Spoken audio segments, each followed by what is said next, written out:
Varicose veins కి సరైన చికిత్స కోసం సంప్రదించండి ఎవిస్ హాస్పిటల్. రమ్ గారు నమస్తే. జయ రమ్ గారు, కొన్ని డిఫికల్ట్ క్వశ్చన్స్ మీ దగ్గర అడుగుతాను. ఇప్పుడు వాళ్ళు నన్ను తిట్టొద్దే, ముందుగానే చెప్తున్నాను. కొంతమంది అంటే మన మామ్ వీడియోస్లో కాదనుకుంటాను, నేను లైఫ్ కూడా మనం చేస్తాం కదా, కొన్ని చోట్ల కొన్ని కామెంట్స్ వచ్చినాయి అనమాట. గుడ్ వైఫ్గా ఉండాలంటే ఎలా ఉండాలి, హౌస్ వైఫ్గా, గుడ్ హస్బెండ్ అంటే ఏంటి, ఈ రెండింటికి క్వాలిటీస్, ఎవరు గుడ్ వైఫ్, ఎవరు గుడ్ హస్బెండ్, మనం ఎలా తెలుసుకోవాలి? సో క్వశ్చన్స్ చూడగానే రమ్మగారు కనిపించారు నాకు. నన్ను కూడా కొంతమంది అలా అడుగుతుంటారు. అడుగుతారు అంటే తెలివిగా ఉండాలంటే ఏం చేయాలి, ఎలా చేయాలి, పొదుపు చేయటం గురించి చెప్పండి. అలాంటి కొన్ని మెసేజ్లు వస్తాయి నాకు. ఫోన్లు చేసేవాళ్ళు కొద్ది మందికి నేను దొరికేస్తాను కదా. దొరికిన వాళ్ళు మా అత్తగారితో సమస్య, లేదా మా హస్బెండ్తో సమస్య, లేదా పిల్లలతో ఇట్లా ఉంది, వీళ్ళని హ్యాండిల్ చేయలేకపోతున్నాము, వీళ్ళతో ఇలా ఉండలేకపోతున్నాము, ఏం చేయాలి, ఏదైనా మీరు ఒక వీడియో చేయండి దాని మీద. నేను అనుకుంటాను, గుడ్ అంటే ఎప్పుడు మన దగ్గర ఉన్నది మనకి గుడ్గా తోచదు. లోక సహజంగా మనది చాలా బాగుందని అనుకో, మనం ఎదుర్కొంటే వాళ్ళది చాలా బాగున్నట్టు తోస్తూ ఉంటుంది. ఇప్పుడు మన హస్బెండ్ ఒక ఇంట్లో రెండు జంటల గురించి మాట్లాడతాం. ఒక ఇంట్లో ఒక అతను కొంచెం సుమారుగా అంటి ముట్టినట్టు ఉంటాడు, ఏం పెద్ద పని పాటల్లో పాలు పంచుకోడు, ఆయన కొంచెం అంటి ముట్టినట్టుంటాడు. ఆవిడే బజార్లు తిరిగి సామాన్లు తెచ్చుకుంటుంది, ఆవిడే ఇల్లు బాతులు తనకు కావాల్సినట్టుగా సర్దుకుంటుంది, ఇంట్లోకి వస్తువులు తనే తెస్తుంది, పిల్లల స్కూల్ని తనే హ్యాండిల్ చేస్తుంది.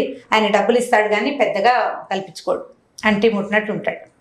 ఎదురింట్లో ఒక అతను, భార్యాభర్తలు, అతను చాలా పని చేస్తాడు, భార్యకి చక్కగా డ్రెస్సులు గిసులు సెలెక్ట్ చేసేస్తాడు, బజార్లు తీసుకెళ్తాడు, స్కూల్కి భార్యతో కలిసి పిల్లలు స్కూల్కి వెళ్ళి అతను కూడా మాట్లాడతాడు. వాళ్ళిద్దరూ చాలా ఫాయిదాగా కలిసి ఉన్నట్టుగా జనరల్గా తెలుస్తూ ఉంటుంది.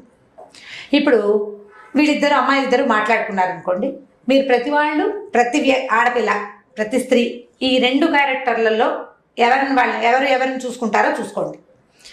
ఈ హస్బెండ్ సహాయం చేయకుండా ఉన్న అమ్మాయికేమో ఎదురుగుండా ఇంటి వాళ్ళు బాగున్నారని తోస్తుంది. ఎందుకంటే తనకు ఒంట్లో బాగుండకపోయినా, తనకి విసుగ్గా ఉన్నా, తను ఏ పీరియడ్స్లోనో చికాకులోనో ఉన్నా ఈ హస్బెండ్ ఏ పని చేయడు, ఏ సహాయమూ చేయడు. డబ్బు పనిస్తే సరిపోయిందా? డబ్బులు ఇస్తే సరిపోతుందా? చాలదు కదా. ఓ ఫ్రెండ్లీగా ఉండడు, అంటి ముట్టనట్టు ఉంటాడు. అన్ని చావులు నేనే చావాలి, అన్ని పనులు నేనే చేయాలా అని ఈ అమ్మాయికి అనిపిస్తుంది. పని చేసే అమ్మాయికి, భర్తతో కలిసి ఉండే అమ్మాయికి, నా బతుక్కి ప్రైవసీ లేదు, ఎప్పుడు ఇతను నాతోటే ఉంటాడు. హాయిగా వాళ్ళ ఆయన అయితే ఆ అమ్మాయిని తందాన, ఇప్పుడు భార్య భర్త ఇద్దరు షాప్కి వెళ్తారు, ఈ అమ్మాయికి గ్రీన్ ఇష్టం, ఈ అమ్మాయికి లీఫ్ గ్రీన్ ఇష్టం, అతనికి ఆలివ్ గ్రీన్ నచ్చింది. ఆ లీఫ్ గ్రీన్ మీద మనసున్న భర్త కోసం చచ్చినట్టు ఆలివ్ గ్రీన్ తీసుకోవాల్సి వస్తుంది. నా ఛాయిస్ లేదు, ఎప్పుడు వీడిదే ఛాయిస్ అనిపిస్తుంది. బయటికి చెప్పకపోయినా ఈ భావాలు ఉంటాయి లోపల. లోక సహజంగా మన దగ్గరున్న వస్తువు మనని సాటిస్ఫై చెయ్యదు. మనుషులు కూడా అంతే. నేను వస్తువు అంటే భర్తలు వస్తువులా అని మీరంతా ధ్వజం ఎత్తితే నేను చెప్పలేనమ్మా. ఎప్పుడు కూడా స్త్రీలు పురుషుల్ని సాటిస్ఫై చేయలేరు, పురుషులు కూడా స్త్రీలని. ఈ రకమైన సాటిస్ఫాక్షన్స్ చాలా కష్టసాధ్యమైనవి.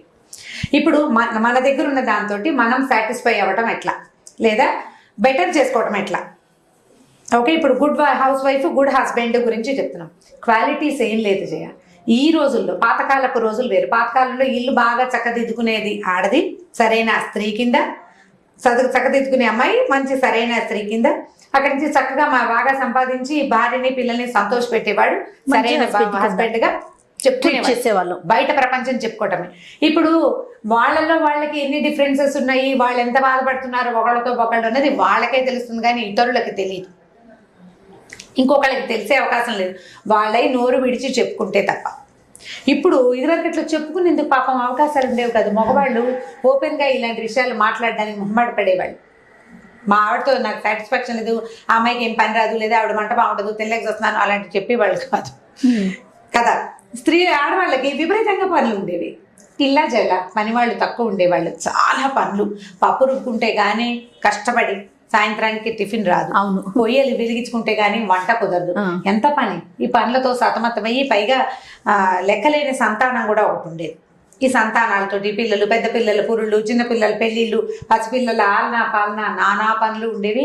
ఏదైనా ఉక్రోషం వస్తే ఈ అమ్మ దగ్గర తోడుకోవడం దగ్గర వెళ్ళబోసుకుని తర్వాత మళ్ళీ పనిలో పడేవాళ్ళు. వెళ్ళబోసుకుంటూ కూర్చుంటే రోజులు గడా పని చేసుకోవాలి చేసుకోవాలి కదా. ఇప్పుడు మనకి వెళ్ళబోసుకునేందుకు, చెప్పుకునేందుకు, మాట్లాడేందుకు చాలా ఉన్నాయి. అవును, ఎన్ని అవకాశాలు ఉన్నాయి.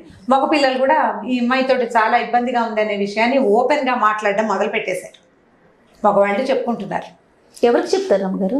వాళ్ళ ఫ్రెండ్స్ కి, వాళ్ళ ఫ్రెండ్స్ నేను చెప్తాను. ఆడపిల్లలే అక్క చెల్లెలకో, అమ్మకో, లేకపోతే ఫ్రెండ్స్ కో చెప్పుకుంటారు. మగ పిల్లలు అంత ఎక్స్ప్రెస్ చేయరేమో అనుకుంటారు. ఆడవాళ్ళు ఎక్కువ మందికి చెప్పారు ఒకే విషయాన్ని, మగవాళ్ళు తక్కువ మందికి చెప్పారని డెఫినెట్ గా చెప్తున్నారు. ఫ్రెండ్స్ కి, కొలీగ్స్ కి షేర్ చేస్తారు, చేయకుండా ఉండట్లేదు. ఈ డిసాటిస్ఫైడ్ కొట్టుకుంటున్నారు. పోట్లాడుకోవటం కూడా ఎక్కువ ఉంది కదా, పోట్లాడుకునే స్ట్రెస్ వల్ల ఎక్కువ పోట్లాడుకుంటూ ఉంటారు. ఇప్పుడు ఈ రోజులకి ఒకళ్ళనొకళ్ళు ఇబ్బంది పెట్టకుండా ఉండేవాళ్ళు good house wife, good husband. Okay, ఇప్పుడు అతను బాగా బిజీగా ఉన్నాడు, అమ్మాయి కొద్దిగా స్వతంత్రించి 4 పనులు చేయటం నేర్చుకుంటే గుడ్ హౌస్ వైఫ్ అవ్వగలుగుతుంది. నీ పరిధిలో నీకున్న అవకాశాన్ని బట్టి, నీకున్న డబ్బును బట్టి, నీకున్న చదువుని బట్టి నీ రీచ్ని పెంచుకునే ప్రయత్నం చేయాలి. నేను కొంతకాలం వర్క్ చేశాను, తర్వాత చాలా కాలం హౌస్ వైఫ్గానే ఉన్నాను. ఫ్రీలాన్స్ టీచింగ్లో ఉన్నప్పటికీ నాకు దాని నుంచి సంపాదన ఏం లేదు. హౌస్ వైఫ్గానే నాలాంటి వాళ్ళు బోల్డ్ మంది, ఎంతమందో ఉంటారు. ఇప్పుడు సాటిస్ఫాక్షన్ లెవెల్స్ ఎవరి లెవెల్ వాళ్ళదే కదా, ఎవరి లెవెల్ వాళ్ళదే ఉంటుంది. ఇప్పుడు నేను 4 పనులు చేస్తూ అబ్బా ఇవన్నీ నేను చేస్తున్నాను నాకు చాలనుకోవచ్చు. నేను ఒక్కొక్కళ్ళు 4 షాపింగ్లు చేసేసి అన్నీ కొనుక్కోలేకపోతున్నామని దిగులు పడే వాళ్ళు కూడా ఉంటారు. లెవెల్ని మనము ఎక్కడున్నాము అనేది ఆలోచించుకుని దాన్ని బట్టి మన సాటిస్ఫాక్షన్ లెవెల్స్ పైకి కిందకి పైకి కిందకి అవుతూ ఉంటాయి. మీ రీచ్లో మీరు ఏం చేయగలుగుతారో అది మ్యాక్సిమం ఎక్స్టెండ్ చేసి మిమ్మల్ని మీరు ప్రూవ్ చేసుకునేందుకు ట్రై చేయండి ఎవరైనా సరే.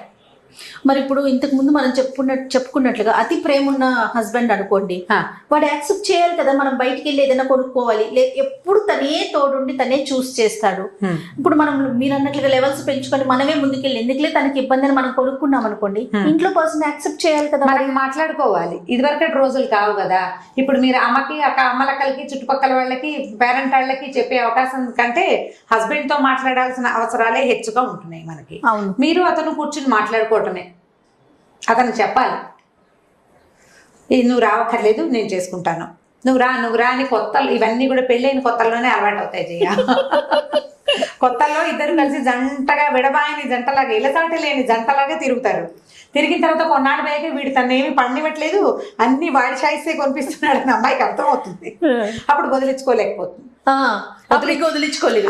అందుకని కొంచెం మొదటి నుంచి ఏమనాలంటే స్పేస్, ఎవరి స్పేస్ వాళ్ళు తీసుకోవడం నేర్చుకోవాలి, మెయింటైన్ చేయాలి. ఆడవాళ్ళు మగవాళ్ళు కూడా వ్యాలిడ్ పాయింట్. ఇద్దరు ఎవరి స్పేస్ వాళ్ళే ఉంచుకోవాలి. ఆ అమ్మాయి ఫ్రెండ్స్, ఆ అమ్మాయి సర్కిల్, ఆ అమ్మాయి షాపింగ్, అమ్మాయి పేరెంట్స్ ఒకటి, అబ్బాయి సర్కిల్, అబ్బాయి ఫ్రెండ్స్ అది కామన్ ఫ్రెండ్స్, కామన్ సర్కిల్ ఇది కూడా ఒకటి. ఈ పర్సనల్ స్పేస్ ని కొంత ఉంచుకోవటం ఇది అందరికీ కుదురుతుందంటే ఇప్పుడు మీ మధ్య మనం చేసిన చాలా వీడియోలు మీరు జనరలైజ్డ్ గా చెప్తున్నారు అందరి విషయంలో ఇలా కుదరదు అంటే అందరికీ కుదురుతుందని చెప్పలేము. ఇప్పుడు మా ఇంటి పరిస్థితి వేరు, మీ ఇంటి పరిస్థితి వేరు కదా, పరిస్థితిని బట్టి, మన పరిస్థితిని బట్టి. ఇప్పుడు ఇది నలుగురికి పాయింట్ చాలా అద్భుతంగా నచ్చింది అనుకో, ఇద్దరు అపోజ్ చేస్తారు, అదేంటి అలా చెప్పారు అని. అలా ఎలా కుదురుతుంది? ఎవరి జీవితం వాళ్ళది కదా, ఎవరి జీవితం వాళ్ళదంటే మనం ఏం చేస్తాం, ఏదైనా జనరలైజ్ చేసి మాట్లాడగలుగుతాం కానీ వ్యక్తిగతంగా ఫలానా వాళ్ళ ఇంట్లో ఇది అని మాట్లాడుకోలేము. ఇప్పుడు ఫలానా వాళ్ళకి చెప్పిన సొల్యూషన్ ఇంకో ఫలానాకి కుదరకపోవచ్చు. నాకు కుదరని సొల్యూషన్, నేను సాల్వ్ చేసుకోలేని సమస్య నీకు సాల్వ్ అవ్వచ్చు, అదే సొల్యూషన్ కదా. సో ఇప్పుడు ఏంటంటే ఇది కప్పులో టీ పోసినంత సింపుల్ కాదు కదా. ఇప్పుడు అదే కప్పు సంగతే తీసుకుందాం. నేను నీ కప్పు కుడి చేత్తో అందిస్తాను, నువ్వు ఎడం చేత్తో అందుకోవచ్చు. నీకు కప్పే నచ్చదు, కొంతమంది ఇలా హ్యాండిల్ పట్టుకుని తాగుతారు, కొంతమంది ఒట్టి కప్పు పట్టుకుని తాగుతారు. హ్యాండిల్ లేకపోయినా పర్వాలేదు, సాసర్ లేకపోతే కుదరదు ఒక్కొక్కళ్ళకి. మన మనస్తత్వాలను బట్టి అంతే కదా. అంతే. పర్సనల్ స్పేస్ ఎవరిది వాళ్ళకి ఉంచుకోవటం, రెండు వాళ్ళకి కూడా పర్సనల్ స్పేస్ ఉంటుందని ఇంగిత జ్ఞానాన్ని కలిగి ఉండటం తప్పకుండా. ఇద్దరు అందుకే కదా ఇద్దరికి చెప్తున్నాం. నీకెట్లా కావాలో, నీకెలా, నీ సొంతది, నా ఛాయిస్, నా ఇష్టం, చిన్నప్పటి నుంచి నేను నా రకంగా నేను ఉన్నాను అని నువ్వెలా అనుకుంటావో నీ పక్కనున్న ఆడది కానీ మగవాడు కానీ సేమ్ డిటో అలాగే మనలాగానే చీము నొత్తరు మామూలుగా ఉన్నవాడే అనేది మనం గమనించుకొని ఉండాలి. అప్పుడు పెద్దగా కొట్టుకో. అప్పుడు అతను గుడ్ హస్బెండ్ అవ్వడానికి కొంత ట్రై చేస్తాడు, మీరు కూడా గుడ్ వైఫ్గా ఉండడానికి కొంత అవకాశం వస్తుంది. కానీ పెళ్ళైన కొత్తలో రమ్మగారు ఈ పర్సనల్ స్పేస్ అనేది ఉంచుకోరు. మొత్తం చిన్నప్పటి నుంచి జరిగిన ప్రతిదీ తవ్వి తోడి వాళ్ళ ముందు పెట్టేస్తారు. ఇటు కానీ అంటే కానీ అదేమైందంటే చిన్న ఇష్యూ వచ్చినప్పుడు అవే బెడ్స్ పెద్ద పెద్ద బాణాలు అయిపోతాయి. నువ్వు నీ ఫ్రెండ్ గురించి అలా చెప్పావు కదా, లేకపోతే మీ అక్క గురించి ఇలా చెప్పావు కదా, మీ చెల్లి గురించి అలా చెప్పావు కదా, అవే గొడవకి కారణం అవుతాయి. ఆ స్పేస్ మెయింటైన్ చేయరు. ఇప్పుడు ఇంకొకటి చెప్దాం ఈ సందర్భంలో. మైలవరపు శ్రీనివాసరావు గారిని మనం ఒక ఇంటర్వ్యూ చేసాం.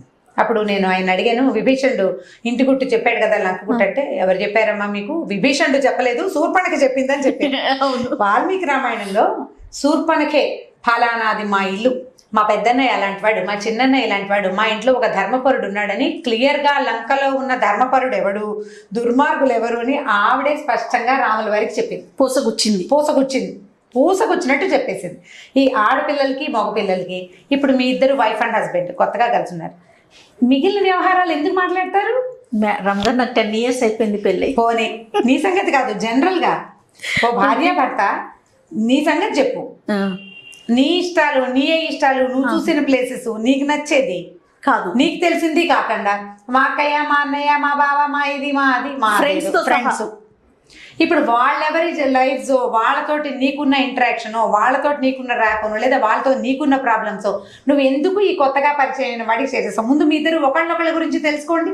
అది మానేసి నీ చుట్టూతో ఉన్న ప్రపంచాన్ని నువ్వు ఇతనికి పరిచయం చేయాలి. పోనీ అతను కూడా తన చుట్టూతో ఉన్న ప్రపంచాన్ని దీనికి పరిచయం చేస్తాడు. పాజిటివ్ గా పరిచయం చేస్తే వెళ్ళను, వాళ్ళు ఉన్న నెగిటివ్ షేడ్స్ కూడా చెప్పేస్తారు. చాలా మందికి ఈ ప్రాబ్లం ఉంటుంది. అవునండి. ఇప్పుడు ఫ్రెండ్ గురించి ఏదో చెప్తారు, చిన్నపిల్లల జోకుల్లో కనపడతాయి. తండ్రి ఆఫీస్ నుంచి ఇంటికి వచ్చి తెగ తిట్టిపోస్తాడు ఆఫీసర్ని, తెగ తిట్టిపోస్తాడు. 10 రోజుల తర్వాత ఆఫీసర్ గారు ఇంట్లోకి వచ్చాడు. వచ్చాక ఈ నాన్న లోపల పడుకున్నాడు. మీరు ఎవరండి అని అడిగాడు పిల్లాడు వచ్చిన. నేను మీ నాన్న ఆఫీసర్ని అని చెప్పాడు. మీ నాన్న వాళ్ళ ఆఫీస్లో పెద్ద ఆఫీసర్ని, మీ నాన్నని పిలువంటే, నాన్న మీ ఆఫీస్లో దొంగతచ్చినాడు ఉన్నాడని చెప్పావు కదా, ఆయన వచ్చాడు. ఇప్పుడు ఎలా అయింది గలభా అల్లరి? ఆఫీసర్ ముందు వీడు ఏం చేయాలి? యువతల వాడు నోరు మూసేయాలి. నువ్వు ఈ మాటలు అందించకుండా ఉంటే అవదు కదా. కాబట్టి తెలివిగా ప్రవర్తించండి. మీ స్పేస్ మీరు ఉంచుకోవాలంటే ఇది కొంత అవసరం. అక్కడి నుంచి మనం ఇదివరకు మాట్లాడాం దీని మీదే. ఒకళ్ళతో ఒకళ్ళు చాలా టైం స్పెండ్ చేయాలనే ధోరణి, నాతో బాగా స్పెండ్ చేయాలి, నాతో అన్ని విషయాలు చెప్పాలి, వీడి సంపాదన, వాడి ఇది, వాడి అదే, అవన్నీ నాకు తెలియాల్సిందే అని అనుకోవద్దు. స్లోగా తెలుసుకోండి. మీరు కూడా స్లోగా తెలియచేయండి. కొంత కంఫర్ట్ మీ ఇద్దరికి బాగా ఒకరికొకరు అలవాటు అయ్యాకే సొంత విషయాల్ని ఓపెన్ చేయటం తెలుసుకోండి. ప్లాన్డ్గా ఉండాలి. ఇదివరకటి పరిస్థితి కాదు చేయ. ఇదివరకట్లాగా పెళ్లి చేసుకుంటే ఇక వీడే, ఆ మగవాడే ఆ స్త్రీకి జీవితం, ఇక పుట్టిల్లు లేదు, ఏమీ లేదు, ఆ వాడితో పడి ఉండటమే, అది తప్పిస్తే ఇంకో దిక్కు లేదు. పాతకాలం రోజులు కదా. ఇప్పుడు అట్లా కాదు. వీళ్ళు ఇద్దరు మనుషులు ఒక చోట కలిసి ఉండటానికి కలుస్తున్నారు. ఒకళ్ళతో ఒకళ్ళు కలిసి ఈ సంసార రథాన్ని ముందుకు తీసుకెళ్ళాలి. మన ఇద్దరం సమానంగా వెళ్ళాలంటే వాడు ఎక్కువ కాకూడదు, నువ్వు తక్కువ కాకూడదు, లేదా ఈమెను పెంచేసి మగవాడు దిగిపోకూడదు, సమానంగా పోవాలి. ఇప్పుడు నీ ఆఫీస్లో ఒక కొలీగు, వాళ్ళతోటి ఎలా మెయింటైన్ చేస్తావు? మొదటి రోజునే మా అమ్మ నాన్న అని చెప్పేస్తావా? నువ్వు స్లోగా వెళ్ళవు. సేమ్ డిట్టో అదే పద్ధతిని మీరు ఫ్యామిలీస్లో కూడా ప్రాక్టీస్ చేయండి. ఇప్పుడు ఎలా ఉంటుందంటే, ఇదేంటి ఇలా చెప్తున్నారు అనిపిస్తుంది. దాగుడు మూతలు ఉండకూడదు కదా అని కామెంట్ చేస్తారు మనకి. దాగుడు మూతలు ఉండకూడదు. జీవితాంతం నువ్వు ఇతనితో కలిసి, నేను ఇతనితో కలిసి ఉండాలి కదా, ఇతనితో కలిసి ఉండాలి కదా అంటే ఏదైనా గొడవ రాగానే వీడు మా అమ్మా నాన్న, నేను అమ్మా నాన్న వదిలేసి వీడి దగ్గరికి వచ్చాను, వీడు నన్ను నానా మాటలు అన్నాడని అనిపించదు మీకు? జీవితాంతం వీడితో కలిసి ఉండాలి, వీడు ఏమన్నా పడదాం అనిపిస్తుందా? అనిపించట్లేదు కదా. అనిపించట్లా. మన ఇద్దరం సమానం, నువ్వు నేను సమానం, ఆడ మగ సమానం, మన ఇద్దరం కలిసి ఫ్యామిలీని ముందుకు లీడ్ చేయాలి అని మనం భావిస్తున్నప్పుడు నీ స్పేస్ నువ్వు, అతని స్పేస్ అతను ఖచ్చితంగా ఉంచుకోవాలి ప్లాన్డ్గా. ఓ పెళ్ళై ఆల్రెడీ మీ పెళ్ళై 10 ఏళ్ళు అయిపోయింది, ఒకళ్ళు 10 ఏళ్ళు అయిపోయింది. ఇప్పుడు కూడా మీకు కొంత అనుభవం ఏదో నడుస్తూ ఉంటుంది. అతను ఏదో అయితే మేము అమ్మలాగా మీ నాన్నలాగా అంటాడు. ఒకరోజు కూర్చోబెట్టి క్లియర్గా మాట్లాడాడు. 10 సంవత్సరాలు అయింది, ఇంకా ఇప్పుడు కూడా నువ్వు ఈ ధోరణిలో ప్రవర్తిస్తే ఇది కుదరదు, పిల్లలు నేర్చుకుంటారు ఇది, కాబట్టి ఈ పందా చేయొద్దు. ఓపెన్గా పిల్లల ముందు చేయకూడదు, వేరే వాళ్ళ ముందు ఈ రకంగా చిన్నబుచ్చొద్దు నన్ను. వాడు ఒప్పుకోడు, వాళ్ళు కొడతారు, వాళ్ళు తిడతారు, వాళ్ళు అందరూ చెయ్యరు, కొంతమంది వినొచ్చు. మీరు ట్రై చేసి చూడండి. అందరూ ఒప్పుకోరు, నేను చెప్తాను, నేను కూడా ఒప్పుకుంటాను ఆ మాట. అందరూ ఒప్పుకోరు, అసలు ఆ మాట వినడానికి కూడా ఇష్టపడకపోతే మీరు కూడా ఇష్టపడకండి. సోషల్ బాయ్కాట్ చేయడం ప్రాక్టీస్ చేయండి. కామ్గా ఉండండి, నిశ్శబ్దంగా ఉండండి. పోట్లాడద్దు, ఎస్ కామ్గా ఉండండి, తగ్గినట్టు ఉండండి, తగ్గినట్టు ఉండండి. కొంత ట్రై చేస్తే మెల్లిగా కొంతమంది మీదైనా మనం అదుపుని సాధించగలుగుతాం, ఎంతో కొంత. ఇప్పుడు అదుపు అంటే వాడి నెత్తి మీద మనం ఎక్కేయమని కాదు, మన నెత్తి మీద వాళ్ళని కూర్చోబెట్టుకోమని కాదు, సమానంగా పోవాలి కదా. మీరు చిన్నపుచ్చుకోకూడదు, అవతల వాళ్ళు ఎక్కిపోకూడదు. ఇప్పుడు ఈ 2 రకాలుగా చేయాలంటే నేనే కరెక్టు అనే భావన కనుక మీ దగ్గర ఉంటే దాన్ని తగ్గించుకోండి. ఆడైనా మొగైనా ఎప్పుడు ఏ మనిషి పర్ఫెక్ట్ కాదు, మనుషులు పర్ఫెక్ట్గా ఉండరు. మనిషి అంటేనే పర్ఫెక్ట్గా లేకపోవటం నిజంగా. అవును రమ్య గారు. ఎందుకంటే భగవంతుడు కన్ను ముక్కు సేమ్ ఈక్వేషన్తో అందరికీ తయారు చేస్తాడా? చేయడు కదా. అలాగే మానవ మనస్తత్వాలు, మన పెంపకాలను బట్టి, మనం పెరిగిన వాతావరణాన్ని బట్టి, మనం చూసిన ప్రపంచాన్ని బట్టి మన తాలూకు ప్రవర్తనలు ఉంటాయి. ఎక్కడ మనం తగ్గుతున్నాము, ఎక్కడ మనం పొరపాటు చేస్తున్నాము, మనం ఎక్కడ తగ్గాలి, మనం ఎక్కడ కరెక్ట్ చేసుకోవాలి అనేది కనుక మీరు ఆలోచించడం మొదలు పెడితే ఆటోమేటిక్గా పర్ఫెక్షన్ వచ్చేస్తుంది. మీరేం ట్రై చేయక్కర్లా. పర్ఫెక్ట్ అవ్వడానికి మీరు చక్కగా రోజు పొద్దున్నే స్నానం చేసేసి ఎప్పుడు మంచి చీర కట్టుకుని సినిమాలలాగా సాయంకాలం అయ్యేసరికి ఫ్రెష్గా ఇల్లు నుంచి, ఫ్రెష్గా పిల్లల నుంచి అవన్నీ చేయలేకపోతాం. మనసుని ఫ్రెష్ చేసుకోండి. నాది పొరపాటేమో, నాదే తప్పేమో, ఒకవేళ నేనే ఈసారికి తగ్గితే ఎలా ఉంటుందో చూద్దాం అని ప్రాక్టీస్ కనుక స్త్రీ కానీ పురుషుడు కానీ ఫస్ట్ మన వైపు నుంచి ఆలోచించాలి. మన వైపు మన తప్పు ఎంత ఉంది ఎస్. ఈ గొడవలో? చాలా మంది ప్రాబ్లం ఏంటంటే మేము చాలా కరెక్ట్, మా అమ్మ మమ్మల్ని అలా పెంచింది అంటుంటారు. అమ్మలు పెంచేస్తున్నారా? ఇప్పుడు ఏం పెంచడం లేదు, ప్రపంచం మనని పెంచుతుంది. మన ఐడియాలజీ అంతా ప్రపంచం నుంచి వస్తుంది. అమ్మలు పెంపకాలు ఏం లేవు, ఎవ్వరూ పర్ఫెక్ట్ కాదు. నేను చాలా పర్ఫెక్ట్ అనుకుంటే అది సమస్య అవుతుంది, అది జబ్బు కింద పరిణమిస్తుంది. ఎస్. నేను చాలా పర్ఫెక్ట్ అనుకున్నామంటే అదేదో కాంప్లెక్స్, దాన్ని తీయాల్సిందే. కాబట్టి ఈ ఆలోచన దృక్పథంతో కనుక వెళ్తే మీరు పర్ఫెక్ట్ హ్యూమన్ బీయింగ్ అవుతారు. మొదట ఆటోమేటిక్గా మీరు వైఫ్ అవ్వచ్చు, పర్ఫెక్ట్ హస్బెండ్ అవ్వచ్చు. మొదట మనుషులుగా ప్రూవ్ అవ్వడానికి ట్రై చేయండి, అంతే. Thank you so much Ramya గారు. థ్యాంక్ యూ అండి. నాకు ఈ టోటల్ వీడియోలో మీరు ఒక మాట చెప్పారు చూసారా, పర్సనల్ స్పేస్ అనేది మెయింటైన్ చేయమని. చాలా బాగుందండి, గుడ్ వర్డ్ అనమాట. సో ప్రతి ఒక్కరు అది ఫాలో అవుతారు. ఎంతమందికి నచ్చిందో చూద్దాం. ఎస్, కామెంట్స్ తెలిసిపోతాయి మనకి. ఓకే రమ్య గారు, ఇంకొక స్టోరీతో కలుద్దాం. తప్పకుండా చేయండి. ఇక ఈ వీడియో కనుక మీకు నచ్చినట్లయితే లైక్ చేయండి, షేర్ చేయండి. మరిన్ని వీడియోస్